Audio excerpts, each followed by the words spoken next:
Hello everyone, the GS room channel में स्वागत है। आज के लेक्चर में हम लोग 3 टॉपिक देखने वाले हैं, फंडामेंटल राइट्स, डीपीएसपी और फंडामेंटल ड्यूटीज। ये मैं एक लेक्चर में इसलिए कवर करा रहा हूँ क्योंकि तीनों इंटरलिंक्ड हैं। कैसे? सबसे टॉप पे रखे जाते हैं फंडामेंटल राइट्स, उसके नीचे आते हैं डीपीएसपी और फिर आते हैं फंडामेंटल ड्यूटीज। इनसे तीनों से जब कुछ ऑप्शन रखा जाता है ना, तो 4 में से यही 3 होते हैं जिनसे घुमा फिरा के क्वेश्चन बार बार पूछा जाता है। इसलिए आज हम तीनों टॉपिक अच्छे से कवर करेंगे और उनके जो भी पीवाईक्यू या एमसीक्यू होंगे वो सब कुछ देखेंगे। स्टार्ट करते हैं। सबसे पहले मूल अधिकार। बेसिक याद रखना, भाग 3 में मूल अधिकार अनुच्छेद 12 से 35। ये देखने में हम लोग को लगता है यार हेडिंग जैसा डला है, लेकिन इससे बार बार क्वेश्चन पूछे जाते हैं, इसलिए इम्पोर्टेंट है। अगला है, ये अधिकार न्यायालय द्वारा प्रवर्तनीय है, मीन्स कि इनके उल्लंघन होने पर हम लोग डायरेक्ट कोर्ट जा सकते हैं। डीपीएसपी के उल्लंघन पर हम कोर्ट नहीं जा सकते, लेकिन अगर हमारे मूल अधिकारों को कोई भी उल्लंघन करता है XYZ, तो हम लोग डायरेक्ट कोर्ट जा सकते हैं। आर्टिकल 26 के तहत सुप्रीम कोर्ट और आर्टिकल 226 के तहत हाई कोर्ट। सॉरी, यहाँ थोड़ी मिस्टेक हो गई। आर्टिकल 32 के तहत सुप्रीम कोर्ट जा सकते हैं हम लोग। डन। अगला जो है स्टार्ट करते हैं। सबसे पहला है समानता के अधिकार, अनुच्छेद 14 से 18 मोस्ट इम्पॉर्टेंट है। इसमें 5 अनुच्छेद आते हैं, अनुच्छेद 14, 15, 16, 17 और 18। क्या इंपॉर्टेंट है वो देखते हैं। देखो, जो पहला अधिकार है आर्टिकल 14, ये समानता और कानून का समान संरक्षण इसकी बात करता है। फिर अगला है आर्टिकल 15, जो धर्म, जाति, लिंग, जन्म स्थान आदि के आधार पर भेदभाव, इंपॉर्टेंट है, याद कर लो। क्या मार के करना तुम्हें? आर्टिकल 15 है तो भेदभाव, कि कोई भेदभाव नहीं कर सकता। आर्टिकल 14 है तो समानता इन सब की बात होगी। ठीक। फिर अगला है सरकारी नौकरियों में समान अवसर। अब देखो, हमने समानता दे दी, भेदभाव खत्म कर दी, तो यार अब हमें नौकरी में भी तो अवसर चाहिए। तो आर्टिकल 16 बोलता है सरकारी नौकरियों में समान अवसर। फिर है आर्टिकल 17। अब हमने नौकरी भी दे दी, तो अब हम सोचेंगे यार नौकरी करने जा रहे हो तुम, किसी भी जाति के हो, धर्म हो, तुम्हारे साथ कुछ छुआछूत ना हो, तो आर्टिकल 17 प्रोवाइड कराया गया। तो इस तरीके से अगर क्रोनोलॉजी वाइज समझोगे तो चीज़ें आसान हो जाएंगी। ठीक है। फिर है अगला उपाधियों का अंत, अनुच्छेद 18। अब तुम नौकरी करने जा रहे हो, तुम्हारे साथ छुआछूत नहीं हो रहा, कुछ भी नहीं हो रहा, तो अब एक हायरार्की मेंटेन करने के लिए हम लोग पहले उपाधियां नहीं दे देते थे, या लंबरदार, ठेकेदार, ये सारी उपाधियों का अंत कर दिया गया। ठीक। होप आपको 5 आर्टिकल अच्छे से याद हो गए होंगे। अगला है स्वतंत्रता का अधिकार, अनुच्छेद 19 से 22 तक। 6 स्वतंत्रताएं हैं, आर्टिकल 19 में ही 6 स्वतंत्रताएं हैं। ठीक है। भाषण और अभिव्यक्ति की स्वतंत्रता, शांतिपूर्ण और निशस्त्र, ये 6 तरीके की स्वतंत्रताएं देख लेना। फिर अगला है आर्टिकल 20 गिरफ्तारी से, आर्टिकल 20 गिरफ्तारी से रिलेटेड है। ठीक। गिरफ्तारी के अधिकार से संरक्षण है, इस तरीके से है। फिर आर्टिकल 21 मोस्ट इम्पॉर्टेंट आर्टिकल हो जाता है, जीवन और व्यक्तिगत स्वतंत्रता। देखो, इसका दायरा बहुत बड़ा है, लेकिन तुम इतना याद रखो, जीवन और व्यक्तिगत स्वतंत्रता, जो भी जीवन के लिए हमारे लिए मूलभूत चीज़ें होंगी, उनमें जो भी चीज़ आएगी वो सारी आर्टिकल 21 के तहत आ जाएगी। जैसे स्वच्छ हवा, स्वच्छ पानी और भी बहुत सारी चीज़ें जो जीवन के अधिकार के लिए इंपॉर्टेंट है, वो सारी चीज़ें आर्टिकल 21 में आ जाएंगी। फिर आर्टिकल 22 अपराधों के संबंध में सुरक्षा। फिर है अगला आर्टिकल 23 से 24 शोषण के विरुद्ध अधिकार। देखो, शोषण की बात 23 से 24 के बीच में की गई है, ये याद रखना। क्या करता है आर्टिकल 23? मानव तस्करी, बेगार और जबरन श्रम का निषेध। बेसिकली बच्चों को कहीं भी तुम मानव तस्करी वगैरह नहीं कर सकते हो और जबरन काम नहीं करवा सकते हो, या बेगारी जो पहले ज़माने में होती थी, यार तुमने किसी से उधार पैसा लिए तो वो तुमसे ज़बरदस्ती काम करवाते थे और बहुत ही कम सैलरी देते थे। फिर है आर्टिकल 24 14 वर्ष से कम आयु के बच्चों से खानों आदि में कार्य कराने का निषेध। अगर ऐसा करते हुए पाए जाते हो तो आर्टिकल 24 के तहत तुम्हारे ऊपर मूल अधिकारों को उल्लंघन का केस चल सकता है। ठीक। फिर आता है 25 से 28 धर्म की स्वतंत्रता का अधिकार, मोस्ट इम्पॉर्टेंट। इसका एक एक आर्टिकल रट्टा मार जाना, क्योंकि बहुत घुमा फिरा के पूछता है और फंस जाते हैं बच्चे। अभी जब मैं क्वेश्चन कराऊंगा वो आगे बताऊंगा। अंतरात्मा की स्वतंत्रता, धर्म को मानने और आचरण करने आर्टिकल 25, और धार्मिक मामलों का प्रबंधन कैसे क्या मैनेज करना वो आर्टिकल 26 में आता है। फिर है आर्टिकल 27, कर के माध्यम से किसी धर्म के विशेष का प्रचार का निषेध। मतलब तुम यार टैक्स नहीं ले सकते किसी से कि अपने धर्म का प्रचार करने के लिए। ठीक, जैसे अभी आपने राम मंदिर सुना होगा अयोध्या में, तो किसी के ऊपर एकदम मैंडेटरी नहीं था कि सभी को टैक्स देना, वो अपनी मर्जी के ऊपर था, कोई टैक्स नहीं था, वो अपनी मर्जी के ऊपर हम लोगों ने दान दिया था। फिर अगला है आर्टिकल 28, धार्मिक शिक्षा के निषेध, कि धार्मिक शिक्षा कहाँ दी जाएगी, किस प्रकार से दी जाएगी, उसके पूरे नॉर्म्स बनाए गए हैं। ठीक, फिर आर्टिकल 29 और 30, अल्पसंख्यकों को अपनी भाषा, लिपि और संस्कृति की रक्षा करने का अधिकार आर्टिकल 29 के तहत है। फिर अल्पसंख्यकों को अपने संस्कृति की रक्षा कैसे करेंगे, तुम अपने शैक्षिक संस्थान स्थापित कर सकते हो, और उनको किस तरीके से संचालित करना ये भी तुम मैनेज कर सकते हो आर्टिकल 30 के तहत। फिर है एक आर्टिकल 31, इसमें था संपत्ति का अधिकार, लेकिन इसको कैंसिल कर दिया गया। किस संशोधन के तहत कैंसिल किया गया आप कमेंट में बताइएगा, ठीक, कमेंट बॉक्स में। फिर आर्टिकल 32, संवैधानिक उपचारों का अधिकार, मोस्ट इम्पॉर्टेंट आर्टिकल। यह अधिकार स्वयं एक मूल अधिकार है। मूल अधिकारों के हनन होने पर सर्वोच्च न्यायालय जाने का अधिकार। आर्टिकल 32 के तहत तुम सुप्रीम कोर्ट जा सकते हो, आर्टिकल 226 के तहत तुम हाई कोर्ट जा सकते हो। डन। आर्टिकल अब संवैधानिक उपचारों का अधिकार कैसे संवैधानिक उपचार होगा, तो 5 तरीके की रेट जारी की जाती है, 5 तरीके की रेट जारी की जाती है। ठीक, अब इसमें यहाँ एक चीज़ और ऐड कर लें अपने मन से कि बी आर अम्बेडकर ने संवैधानिक उपचारों का अधिकार आर्टिकल 32 को संविधान की आत्मा कहा है। किसने कहा? बी आर अम्बेडकर ने। ठीक, अनुच्छेद 33 वही सशस्त्र बलों, अर्धसैनिक बलों आदि पर प्रतिबंध लगाया जा सकता है, इतना इम्पोर्टेंट नहीं है। अब अगला टॉपिक है राज्य की नीति निर्देशक तत्व डीपीएसपी। इसमें क्या देख रहे हो इम्पोर्टेंट, वो पहले ये तत्व न्यायालय द्वारा प्रवर्तनीय नहीं है। मान लो इनके उल्लंघन पर तुम कोर्ट नहीं जा सकते, लेकिन क्या फंडामेंटल राइट्स में ऐसा था? नहीं, फंडामेंटल राइट्स न्यायालय द्वारा प्रवर्तनीय है, डीपीएसपी प्रवर्तनीय नहीं है। ठीक, प्रवर्तनीय नहीं है। फिर है ये राज्य के शासन के मूल सिद्धांत। मान लो ये राज्य पर डिपेंड है, राज्य का मन हुआ तो ये लागू करेगा, राज्य का मन नहीं हुआ तो नहीं लागू करेगा, लेकिन संविधान ने स्पष्ट कहा है कि राज्य ऐसे ऐसे डीपीएसपी लागू करेगा। कल्याणकारी राज्य की स्थापना के लिए मार्गदर्शक सिद्धांत। कैसे राज्य कल्याणकारी? और एक चीज़ इसमें इम्पोर्टेंट है, वो लिख लो कि ये सामाजिक आर्थिक लोकतंत्र को बढ़ावा देने के लिए। डीपीएसपी सामाजिक आर्थिक लोकतंत्र से रिलेटेड है। ठीक, क्या आर्टिकल है? आर्टिकल 36। इस भाग में राज्य की परिभाषा दी गई, क्या राज्य की डेफिनेशन होगी ये बताया गया। फिर आर्टिकल 37, डीपीएसपी न्यायालय द्वारा परिवर्तनीय नहीं है लेकिन शासन में मूलभूत है।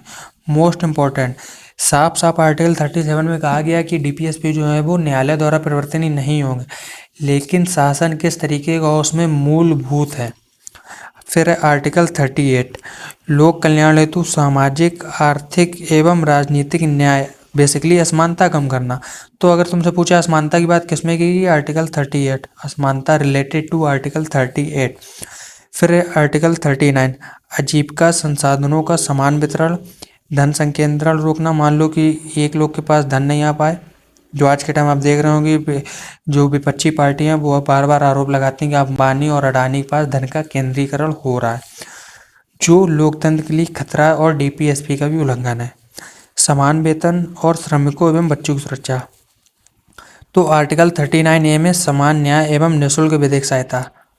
देखो, निःशुल्क विधिक सहायता की बात करी जाती है तो आर्टिकल 39A, लेकिन एक बहुत इंपॉर्टेंट आर्टिकल है जो बार बार पूछा जाता है, समान कार्य के लिए समान वेतन, महिला और पुरुष दोनों के लिए समान कार्य के लिए समान वेतन। तो आर्टिकल 39, समान वेतन समान कार्य। आर्टिकल 40, ग्राम पंचायतों का संगठन। मोस्ट इम्पॉर्टेंट है, बहुत अच्छे से याद कर लो, ये इतना इम्पॉर्टेंट नहीं है।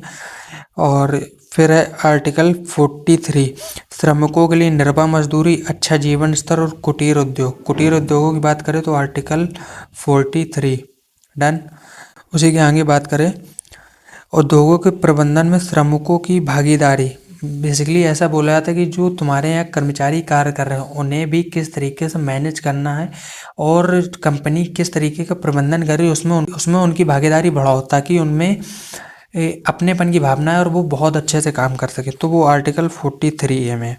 फिर आर्टिकल 43 भी सहकारी समितियों को बढ़ावा। मोस्ट इम्पॉर्टेंट डायरेक्ट क्वेश्चन पूछा जाता है सहकारी समितियों के बारे में किस किस आर्टिकल में उल्लेख है, तो आर्टिकल 43 बी। समान नागरिक संहिता मोस्ट इम्पॉर्टेंट न्यूज में रहती है, तो ये रट्टा मान लो आर्टिकल 44 समान नागरिक संहिता। आर्टिकल 45 6 वर्ष से कम आयु, ये याद रखना 6 वर्ष से, तुम्हें कहीं फंसाएगा 16 वर्ष कहीं 14 वर्ष, तो ये नहीं देखना। 14 वर्ष तक तो मूल अधिकारों में, तो 6 वर्ष से कम आयु की मतलब प्रारंभिक बाल्य देखभाल एवं शिक्षा, ये इतना इम्पोर्टेंट नहीं है, ये भी इतना इम्पोर्टेंट नहीं है। कृषि एवं पशुपालन नस्ल एवं सुधार, ये आर्टिकल 48 में। 48A पर्यावरण वन एवं वन्य जीव रक्षा, आजकल पर्यावरण की बात बहुत होती है, न्यूज में रहता है तो इसलिए इम्पोर्टेंट हो जाता है आर्टिकल 48A। फिर है आर्टिकल 49, ये इसलिए इम्पोर्टेंट हो जाता है क्योंकि बार बार आपको उलझाया जाता है फंडामेंटल ड्यूटीज के साथ। तो जब राष्ट्रीय महत्व के स्मारकों स्थानों एवं वस्तुओं का संरक्षण, तो ये DPSP में आता है। आर्टिकल 50 न्यायपालिका को कार्यपालिका से अलग करना, इम्पोर्टेंट है, बार बार क्वेश्चन बनता है। फिर अगला अंतर्राष्ट्रीय शांति एवं सुरक्षा को बढ़ावा, अंतर्राष्ट्रीय कानूनों का सम्मान, आर्टिकल 51। तो मैंने 2 टॉपिक पढ़ा दिए हैं। अभी देखो चीज़ें शायद आप भूलने लगे होगे, लेकिन जब क्वेश्चन कराएंगे ना वो सारी चीज़ें अच्छे से रिकॉल हो जाएंगी, मैंने किसको इम्पोर्टेंस दी और किसको नहीं। फिर अगला है मूल कर्तव्य, ये है भाग 4A आर्टिकल 51 है, और जो DPSP है ये भाग 4 में, DPSP भाग 4 डन, आयरलैंड से लिए गए। तो इनको देखो, ये क्या मूल कर्तव्य क्या ये संविधान में थे, तो पहले नहीं थे, इन्हें 42वें संविधान संशोधन द्वारा जोड़ा गए। कुल 11 मूल कर्तव्य, स्टार्टिंग में 10 थे, फिर एक मूल कर्तव्य बाद में पढ़ाए गए। ये प्रत्येक नागरिक के कर्तव्य है। तो तुमसे पूछेगा कि मूल कर्तव्य जो नागरिकों और विदेशी दोनों के लिए अनिवार्य है, तो नहीं, सिर्फ नागरिकों के लिए।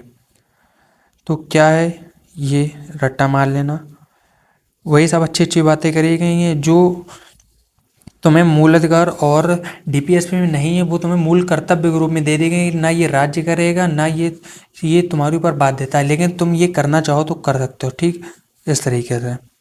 अब ये इंपॉर्टेंट हो जाता है डिफरेंस।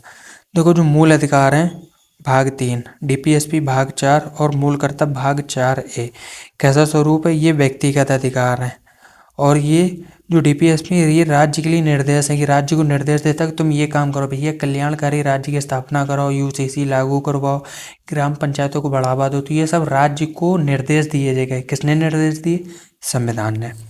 फिर है मूल कर्तव्य, ये नागरिकों के मूल कर्तव्य हैं।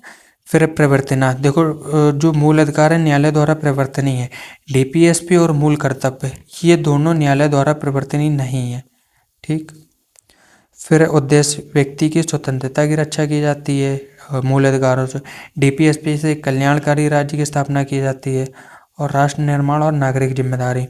प्रकृति, मूल अधिकारों की प्रकृति कैसी है, नकारात्मक, की राज्य हस्तक्षेप न करे।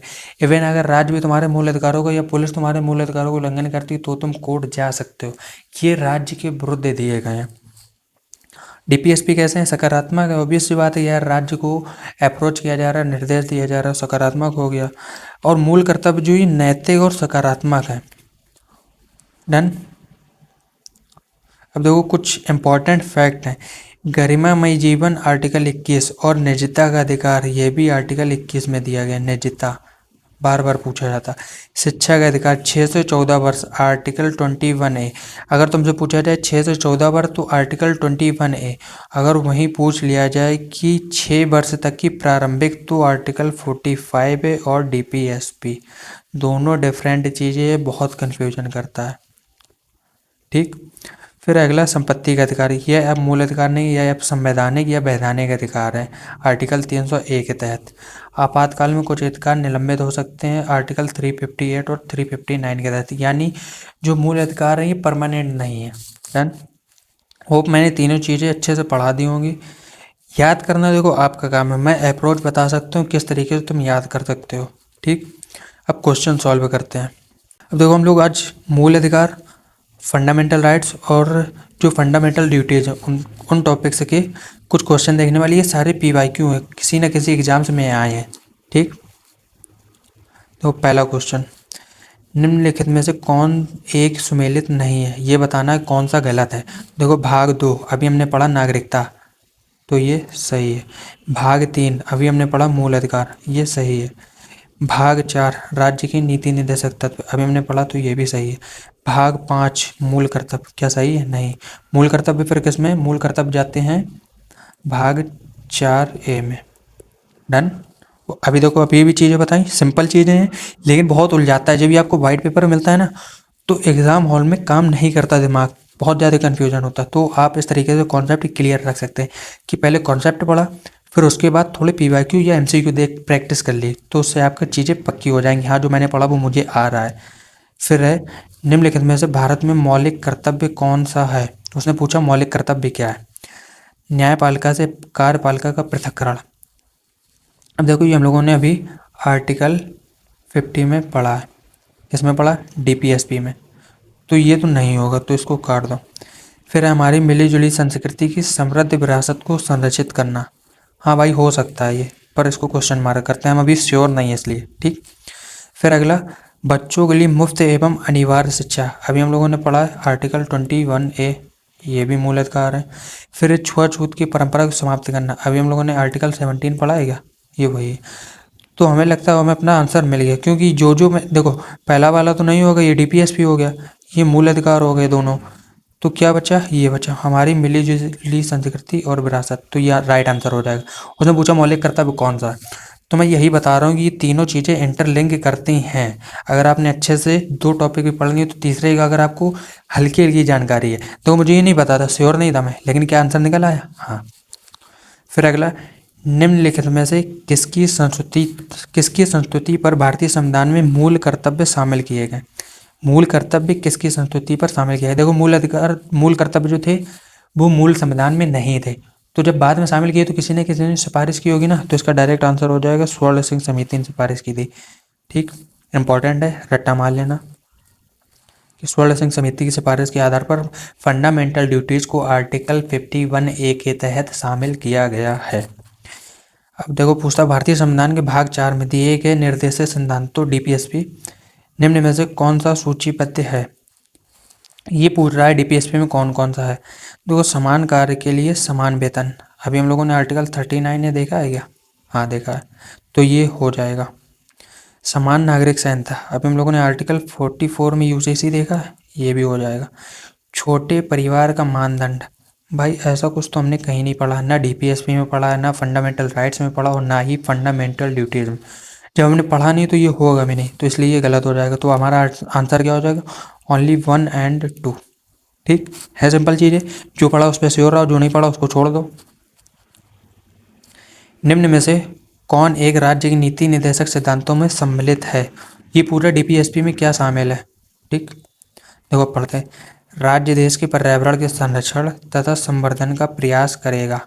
देखो ये हो सकता है, श्योर नहीं। राज्य किसी व्यक्ति को कानून के समक्ष समानता से मना नहीं करेगा। राज्य किसी व्यक्ति को कानून के समक्ष समानता से मना नहीं करेगा, हमने समानता कहीं पढ़ी है? हाँ, आर्टिकल 14। तो ये क्या हो गया? Fundamental right. ठीक है, राज्य किसी व्यक्ति को उसके धर्म, कुल, जाति, लिंग अथवा जन्म स्थान के आधार पर विभेद या भेदभाव नहीं करेगा। किसमें पढ़ा हमने? Article 15 fundamental rights. फिर बोलता अस्पृश्यता का प्रवर्तन, आर्टिकल 17 फंडामेंटल राइट्स। उसने क्या पूछा हमसे? DPSP। तो देखो ये 3 तो नहीं है, क्या बचा? पहला, राज्य देश के पर्यावरण, हो जाएगा ना, इम्पोर्टेंट है। ठीक है, भारत के संविधान में अंतर्राष्ट्रीय शांति और सुरक्षा की अभिवृद्धि का कहाँ उल्लेख है? क्या संविधान के उद्देश्य में ऐसा कुछ है? नहीं। राज्य की नीति निर्देशक में है? हाँ बिल्कुल है, आर्टिकल 51 में इसी की बात की गई है। मूल कर्तव्य में नहीं, नौवीं अनुसूची में नहीं, हो जाएगा ना आंसर आर्टिकल 51। तो जो पढ़ा वही से बन नहीं ना चीज़ें, तो वो मैं वही बता रहा हूँ, जो आपने एक बार पढ़ लिया उस पर श्योर रहो, क्वेश्चन बन जाते हैं। हाँ, आपको वो चीज़ें प्रैक्टिस में लानी पड़ेंगी, ये नहीं कि आज पढ़ लिया, कल छोड़ दिया, परसों छोड़ दिया, फिर तुम उसको छोड़ दिया, अब तुम 2 महीने बाद उस पर वापस करो, तो वो गलत हो जाएगा। मान लो जैसे आज कॉन्सेप्ट पढ़ा, इसके कुछ एमसीक्यू देख लो, फिर 1-2 दिन बाद फिर प्रैक्टिस करने के लिए कुछ पीवाईक्यू देख लो, एमसीक्यू देख लो, तो जो छूट रहा है उसको एक बार क्विक रिवीजन कर लो, चीज़ें कंप्लीट हो जाएंगी। फिर है कौन सा सुमेलित नहीं है, ये पूछ रहा कौन सा गलत है। आर्टिकल 39 है समान न्याय एवं निःशुल्क विधिक सहायता, पता नहीं सही है कि नहीं। ठीक है, आगे बढ़ते हैं। अनुच्छेद 40 ग्राम पंचायतों का संगठन, सही बात है, अभी हमने पढ़ा। अनुच्छेद 44 अभी हमने एक क्वेश्चन देखा है ना, समान नागरिक संहिता। फिर बोलता आर्टिकल 48 न्यायपालिका का कार्यपालिका से पृथककरण। यार ये तो बात सही नहीं लग रही मुझे, क्यों? क्योंकि हमने न्यायपालिका कार्यपालिका से पृथककरण तो हमने अभी आर्टिकल 50 में देखा ना, तो ये भी सही हो जाएगा। तो उसने पूछा सम्मिलित नहीं है, तो इसका आंसर डी हो जाएगा। क्यों? क्योंकि आर्टिकल 48 में न्यायपालिका से नहीं, न्यायपालिका और कार्यपालिका का पृथक्करण आर्टिकल 50 में दिया गया है। अगला क्वेश्चन देखते हैं। संविधान का कौन सा भाग कल्याणकारी राज्य का आदर्श घोषित करता है? कल्याणकारी राज्य, अभी हमने चीख के बताया ना कि जो डीपीएसपी हैं ये कल्याणकारी राज्य की बात करते हैं। आर्टिकल 37, 38 कोई भी आर्टिकल होगा इसमें। राज्य की नीति निर्देशक सिद्धांतों को भारतीय संविधान में शामिल किए जाने का उद्देश्य है। राजनीतिक प्रजातंत्र स्थापित करना, पता नहीं। सामाजिक प्रजातंत्र, पता नहीं। गांधीवादी प्रजातंत्र, पता नहीं। ये तो पता है, सामाजिक और आर्थिक प्रजातंत्र स्थापित करना। अभी मैंने बताया कल्याणकारी और सामाजिक और आर्थिक प्रजातंत्र स्थापित करने का कार्य किसका है? डीपीएसपी का। होप आपको वीडियो अच्छी लग रही होगी, बोरिंग नहीं लग रहा होगा। बहुत ही अच्छे अच्छे क्वेश्चन है, ये सारे पीवाईक्यू हैं। कोई पीसीएस में आया, कोई लोअर पीसीएस में, कोई सीजीएल में आया, कोई पेट में आया, कोई यूपीएसआई में आया, इस तरीके के क्वेश्चन लेके आए और सभी लेवल के क्वेश्चन है। फिर अगला, भारतीय संविधान के अंतर्गत निम्नलिखित अधिकारों में से कौन सा एक अधिकार सभी व्यक्तियों को प्राप्त है? देखो, जो अधिकार है ना दो तरीके के हैं, जिसमें से सिर्फ नागरिकों के लिए कुछ अधिकार जो है नागरिकों के लिए वो हैं, बता देते हैं एक बार, शायद पीछे छोड़ गया। आर्टिकल 15, 16, 19, 29 और लास्ट में 30।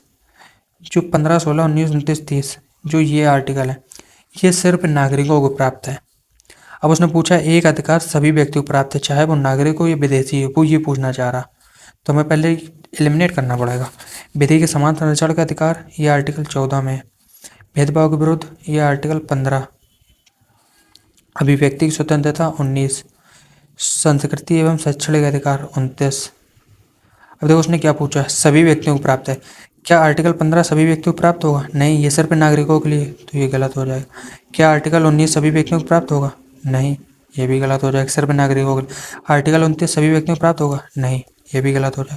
तो हमारा आंसर क्या हो जाएगा? विधि के समान संरक्षण का अधिकार। कोई भी इंसान हो, भारतीय नागरिक हो या विदेशी हो, उसको आर्टिकल 14 के तहत समान संरक्षण दिया जाएगा विधि के तहत। ठीक है, होप आपको कॉन्सेप्ट अच्छा लगा होगा, ये याद रख लेना। एक बार साफ लिख देते हैं।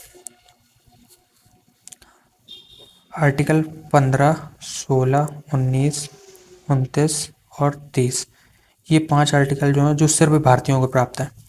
भारतीय संविधान निम्नलिखित में कौन सा अधिकार प्रदान नहीं करता है? कौन सा अधिकार भारतीय संविधान में नहीं दिया गया? देखो पढ़ते हैं। समान आवास का अधिकार दिया गया क्या? पता नहीं भाई, मैंने तो नहीं पढ़ा कहीं।